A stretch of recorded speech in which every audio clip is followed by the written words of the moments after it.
You just called me a traitor, sir. Said that you did not say that I am a traitor, but it is in the social media. Yes, sir. To the Honorable Marcoleta, sir, let's put it on record. I did not use the word traitor in describing your statement that the West Philippine Sea ay kathang-isip lamang po. Did you take an effort to clarify that so that you could not mislead people because they might believe that you have said that? It is only now that you are disowning this statement. Mr. Chair. Mr. Chair. Let me read my post on X. I stand by the statement of President Bongbong Marcos when he said, ang West Philippine Sea ay hindi kathang-isip natin lamang. Ito ay atin, ito ay mananatiling atin hanggang nag-aalab ang diwa ng ating minamahal na bansang Pilipinas. Hearing someone claim that the West Philippine Sea is merely a fabrication of the Philippine government is a disservice and an embarrassment to their entire party, the organization he belonged to, and even their own family. How can the one face the younger generations today and tell them that our exclusive economic zone to the west of our archipelago is non-existent, effectively giving up the fight to assert their rights as Filipinos in the West Philippine Sea? Mr. Chair, sinabi ko ba na katang-isip ang West Philippine Sea? I cannot recall, Mr. Chair. Hindi, kasi ang salita mo dyan, merong nagsabing katang-isip.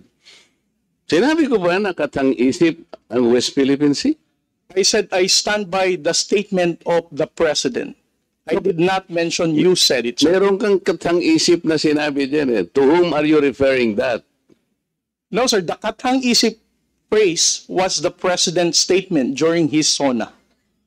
I just merely restated the statement of President Bongbong Marcos Kaya nga, when he you are now delivered it to SONA. Kaya mo lang nilabas yan after I said that there is no such thing as West Philippine Sea. But that is in context of the fact that it is not yet registered in the International Hydrographic Organization. Alam mo, Commodore, ang procedure. Tama. Mr. Chair? No, you have to answer, Mr. Chair. Alam Yes, mo sir. yung procedure kung paano maitatala, kung paano natin papangalanan ang isang karagatan na tayo ang may-ari. You know the procedures, right? With respect to the 19th Congress who passed You the have Republic to Act answer my question, 12064, Mr. Chair. the Philippine Maritime Zones Act, sir, the West. Kindly repeat your question. You know, Commodore, the procedures on how we can register the name of a maritime area that we control or that we believe it is ours. You know the procedures on how Yes, to sir. register. Okay. So, ano na po ba, nakarehistro na po ba, nairehistro na po ba natin yung West Philippine Sea? Sir, with regard to your question, there must be a legislation and then submit it to the international. Oo nga, meron na po Hydrographic tayong Organization. legislation. Yes, As a sir. matter of fact, nagagawa na po yung Congress. Kailangan po talaga yon. Yes, sir. Nagpasimula tayo sa administrative order pero kulang yon. Kaya nga po ang Congress gumawa para tulungan po kayo. Okay, sa ngayon po, sa tagal na po ng proseso, yun po yung dapat ninyong palaging gagawin. Kailangan lahat ng lakas natin gamitin, maparehistro po natin. Pero ngayon, hindi pa nakarehistro. Tama po. Again, sir, answer your question. It Please. steps by Commodore, sandali. Yes, sir. Please answer the question Yes, sir. directly. The question calls for a yes or no. No, sir. If it's in IHO, yes, through legislation. Sinasabi ko yung IHO because this is the only world body that officially names a particular area of the sea. Kaya sa konteksto po ng pinag-uusapan natin, kaya ko lang nasabi, sapagkat hindi pa po nakatala, we need the international community to recognize a part of our own. Yun lang po ang punto doon, Mr. Commodore. So kung hindi pa po nakatala, tama po ako, hindi ba? No, sir. You are inconsistent. No, sir. I did not say that you're correct. I will not agree that you are correct. West Philippine Sea is our exclusive economic zone. Eh, Mr. Chair, wala tayong dispute that. Sinasabi ko na nga sa iyo, yung sinasabi nating West Philippine Sea is our own exclusive economic zone. This is ours. You and I should fight for it until the last drop of our blood. Ang sinasabi natin dito, kagaya ng nire-request ng CICC, let us educate our people sapagkat ang alam ng mga tao, lahat tayo, ang alam natin, nakarehistro na. Ang sinasabi ko, hindi pa po nakarehistro. Ikaw ba pwede kang mag-enroll sa isang eskwela nang hindi ka nag-register, nang hindi ka nag-enroll? You answer my question. Of course, sir, there is a Kaya nga legislation. Kaya hindi pa nakarehistro, Mr. Chair. This is the only point. Let us not create a mountain out of molehill. Bigla mong sasabihin, in response to what I said, tathang isip, o blah, blah, blah, at lumabas sa traitor. Hindi ka man lang gumawa ng effort, for example, na I did not say that. Ngayon mo lang sinasabi. But you know, people are bashing me. I am pro-China. When is the last time or the first time that I am pro-China? Again, Mr. Chair, I never said that you are a traitor. That is clearly posted on my Twitter Pero account. hindi ka po nagbigay ng paliwanag na sinabi mo sana doon sa social media din.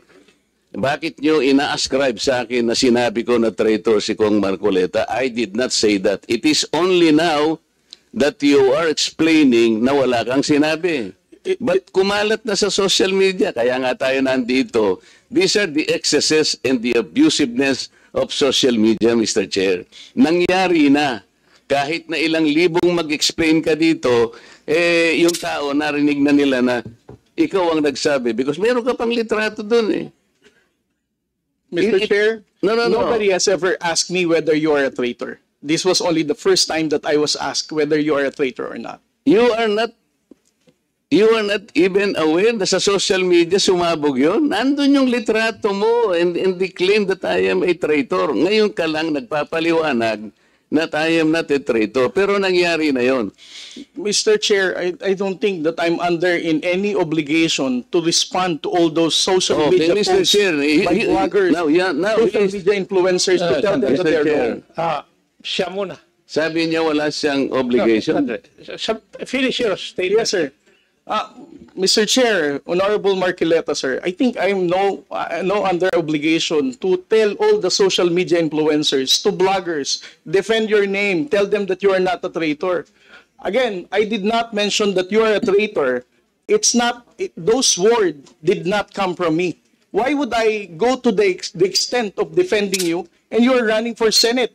I might as well be interpreted as supporting somebody for public office. Mr. Chair, clarifying something that is wrong is Have not the floor, political. please. Thank you, sir. Commodore, ang tinatanong lang ni Honorable Marco Reyes that merong lumabas kang statement, siguro binigyan ng interpretation ng ibang bloggers at nasabi na traitor si Honorable Marcoleta.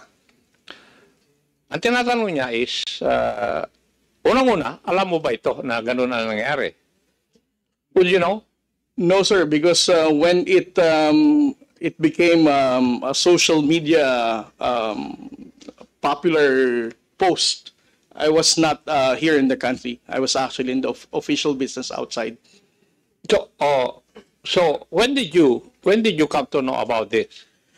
I only came to know about it when Congressman Marcoleta called me Gago and Mangmang in one of his interviews. So when was that?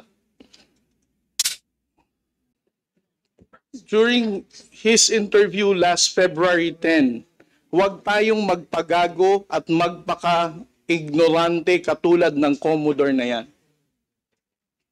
So at that point in time, ang tinatanong kanina ni Honorable Marcoleta na merong misinterpretation doon sa iyong statement sa social media. Yes, sir. And you did not bother na i-correct man lang yun. Yun ang dinadrive ni Honorable Marcoleta kanina pa. Yes, sir. So please answer that question.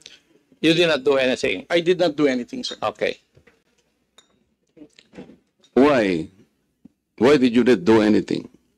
It's because, sir, if I'm going to keep on defending because one... No. Yeah. You are not supposed Yes. to defend me. Yes, sir. Because if as I it is said... true, Mr. Chair, that he did not call me traitor, but it continues to be there and to be consumed by the public through the social media. I think it is his responsibility to deny it if it did not come from him.